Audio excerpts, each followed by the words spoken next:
অসমৰ প্ৰতিষ্ঠিত ব্যৱসায়ী প্ৰতিষ্ঠান স্প্ৰিং ভেলীৰ সুস্বাদু মিঠাইৰ বিপণীৰ এক নতুন শাখাৰ সংযোজন ৰঙাপাৰা চহৰত। এতিয়াৰ পৰা ৰঙাপাৰা ৰাইজে স্প্ৰিং ভেলীৰ চাহ বা মিঠাইৰ জুতি ল'বলৈ তেজপুৰ বা বালিপৰালৈ যাব নালাগে।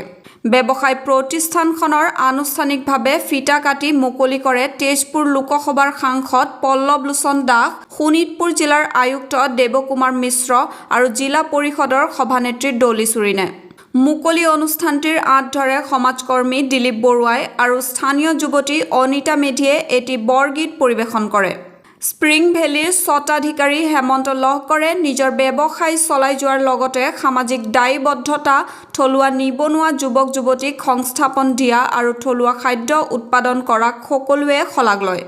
উল্লেখ্য যে প্ৰায় ৯০ বছৰ ধৰি ব্যৱসায় চলাই অহা স্প্ৰিং ভেলীৰ ৰঙাপাৰা শাখা মুকলি হোৱাৰ পিছত প্ৰতিষ্ঠানৰ শাখাৰ সংখ্যা 10টালৈ বৃদ্ধি পায়। ব্যৱসায়ী প্ৰতিষ্ঠানত অসমৰ প্ৰায় 500 গৰাকী যুৱক যুৱতীয়ে সংস্থাপন লাভ কৰিবলৈ সক্ষম হৈছে।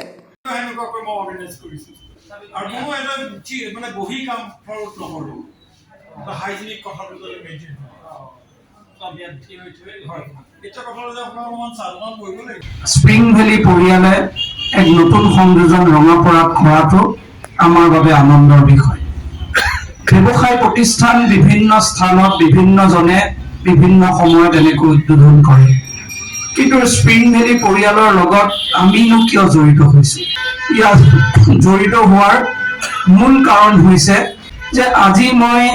লকৰ খুৰাক বহু দিনৰ পৰা লগ পাইছো। যেতিয়াৰ পৰা মই সাংসদ হৈছো বা আগত মই ৰঙাপাৰাৰ বিধায়ক হৈ থকা অৱস্থাটো, তেতিয়া তেখেতে মোক যথেষ্ট মৰম আদৰ সেই সময়ত কৰিছে।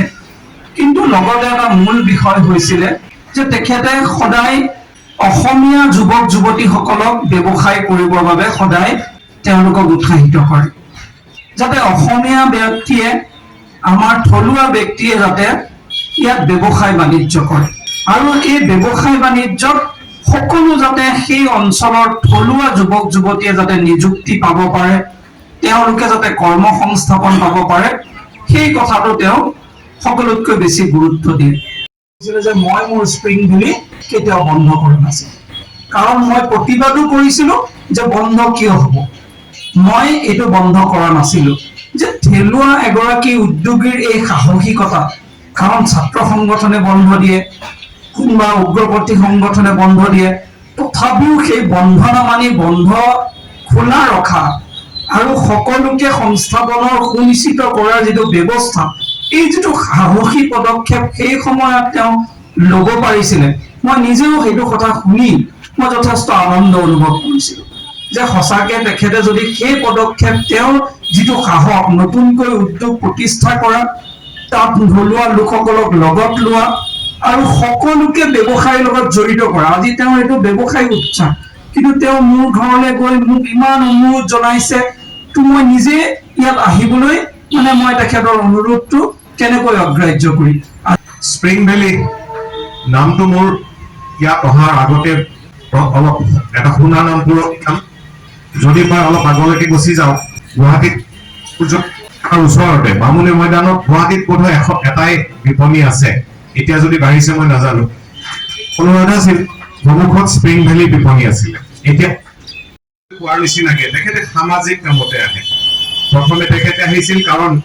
উপায়ুক্তজন সদায় ৰেড ক্ৰছ ছচাইটিৰ স্থায়ী সভাপতি হিচাপত কাৰ্যনিৰ্বাহ কৰে য'তে যিকোনো জিলাতে, গতিকে তেখেতে ৰেড ক্ৰছৰ কামত যিটো ৰিভাইভ ৰেড ক্ৰছ ছচাইটি মোৰ ওচৰলৈ আহিলে আৰু ৰেড ক্ৰছ ছচাইটিৰ লগত মই বিভিন্ন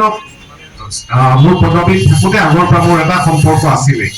তেতিয়া মোৰ অকণমান আগ্ৰহ জন্মিল আৰু মই ৰেড ক্ৰছ ছচাইটিৰ তেওঁলোকৰ কামত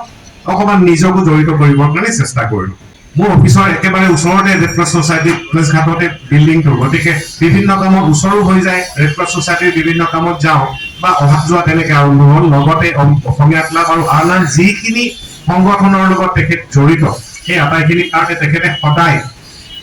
ফোন কৰিলেও তেখেতে সদায় কোনোদিন ব্যক্তিগত কামত আজিলৈকে হয়তো নাই কৰা, তেখেতে ৰাজহুৱা কামত ফোন কৰে, এই সংগঠনবিলাকৰ কাৰণে ফোন কৰে, আকৌ সংগঠনৰ কেনেকৈ আকৌ এক্টিভ কৰি ৰাখিব পাৰি আৰু সংগঠনবিলাকৰ তথা পুঁজি কেনেকৈ টনক পাৰি, সেইবিলাক কথাৰ বাবেই তেখেতে আজিলৈকে যিমানবাৰ মোৰ তাত আহিছে তেনেকুৱা কথাৰ কাৰণে আহিছে। আৰু আমিও জিলা আয়ুক্ত হিচাপে এনেকুৱা ধৰণৰ যিসকল ব্যক্তি সমাজৰ কামত জড়িত হৈ থাকে আৰু নিজকে জড়িত কৰি ৰাখে তেখেতৰ কাৰণে ব্যৱসায়টো এফাল আৰু তাৰ লগত ছ'চিয়েল ছাৰ্ভিচটো তেখেতে সমানে অগ্ৰাধিকাৰ আৰু গুৰুত্ব দি আহিছে সেইটো আটাইতকৈ উল্লেখনীয় কথা অলপ আগতে সাংসদ মহোদয়ে কোৱাৰ নিচিনাকে যে ৰঙাপাৰা অঞ্চলত তেখেতে ব্ৰাঞ্চ খুলিছে এইটো নহয় যে এটাটো তেখেতৰ বৈশিষ্ট্য ক'লেই যে তেখেতে থলুৱা